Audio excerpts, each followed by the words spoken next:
ओला dock YouTube channel को subscribe करें और बेल आइकॉन को दबाना मत भूलें। जी अस्सलाम वालेकुम, मेरा नाम है डॉक्टर सुंबल अफजल और मैं as a consultant gynaecologist practice कर रही हूँ लास्ट 20 ईयर्स से। इस रेफरेंस से मैं अपने पेशेंट्स को बहुत दफ़ा एजुकेट कर चुकी हूँ। मेरा ख्याल है पेशेंट की एजुकेशन बहुत इंपॉर्टेंट है, क्योंकि आजकल जो हम मसाइल फेस कर रहे हैं उसमें सबसे बड़ा मसला है इनफर्टिलिटी का। मतलब जो ही शादी होती है कपल की, तो सबसे पहले लोग एक्सपेक्ट करते हैं कि 1, 2, 3 मंथ्स के बाद कोई गुड न्यूज़ होनी चाहिए।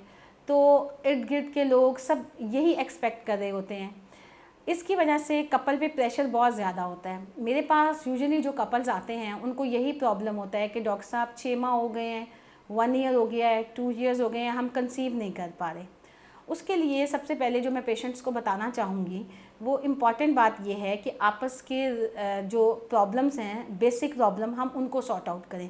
मतलब फ़ीमेल का भी टेस्ट करवाएं, बेसलाइन सारी इन्वेस्टिगेशन करवाएं, और मेल की भी।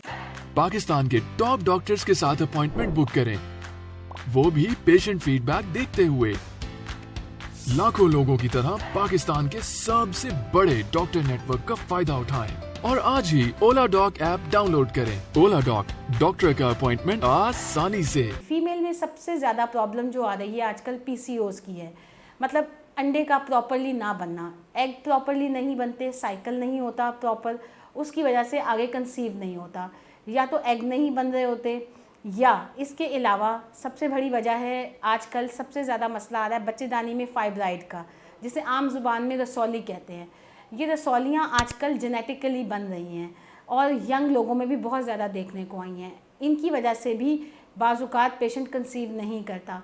और इसके अलावा बच्चेदानी के बहुत से मसले हैं, फाइब्राइड, पॉलिप, और एक सबसे बड़ा मसला है एंडोमेट्रियोसिस।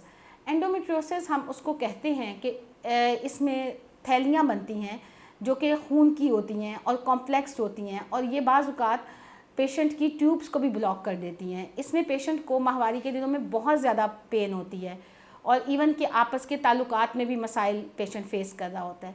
तो उसके लिए भी हम फिर टेस्ट करवाते हैं। उसके बाद अगर ये सारी प्रॉब्लम फीमेल में रूल आउट हो जाए तो आम ज़ुबान में हम कहते हैं कि लिकोरिया, लिकोरिया कहते हैं डिस्चार्ज को, मगर ये नॉर्मल भी होता है, एबनॉर्मल भी होता है। अगर इसकी वजह से भी बाज़ुकात कंसीव नहीं हो रहा होता, एबनॉर्मल डिस्चार्ज की वजह से भी, उसके बाद हम देखते हैं कि आइदर ये नॉर्मल मसले हैं जो हल हो जाएंगे, या फिर मेजर प्रॉब्लम है, यानी कि बाज़ुकात हमें कपल्स के इनफर्टिलिटी के ट्रीटमेंट में आईयूआई और आईवीएफ तक भी जाना पड़ता है। आईयूआई हम कहते हैं इंट्रा यूट्राइन इंसेमिनेशन। ये एक नॉर्मल प्रोसीजर है जिसमें सक्सेस रेट इंक्रीज़ हो जाती है, और एंड पे अगर पेशेंट फिर भी ना कंसीव कर सके तो फिर हम पेशेंट को मशवरा देते हैं कि वो आईवीएफ की तरफ चला जाए, जिसे आम जुबान में टेस्ट ट्यूब बेबी कहते हैं। मगर टेस्ट ट्यूब बेबी के लिए बहुत कम परसेंटेज है कपल की जिनको हम आईवीएफ रिकमेंड करते हैं। उसके भी कुछ प्रोटोकॉल्स होते हैं जिनके लिए हम पेशेंट को वर्कअप करते हैं, रिपोर्ट्स करवाते हैं, और फिर गाइड करते हैं कि उनका आईवीएफ होना चाहिए या नहीं होना चाहिए।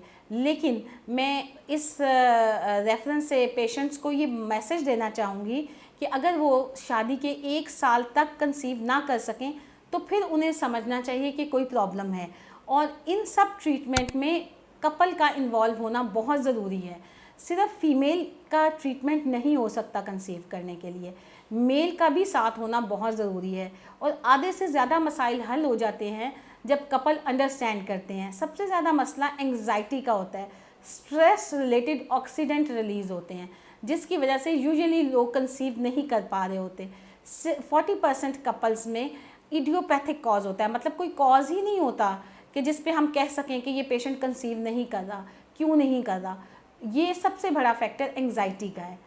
तो इसकी वजह, ये सारी वजूहात को लेके हमें चलना पड़ता है। इसके अलावा अगर आप मुझसे कोई सवाल करना चाहें, मैं आपको ज़रूर गाइड करूँगी, क्योंकि हर पेशेंट के अपने मसाइल हैं, उसके मुताबिक हम उनको रहनुमाई देंगे। शुक्रिया।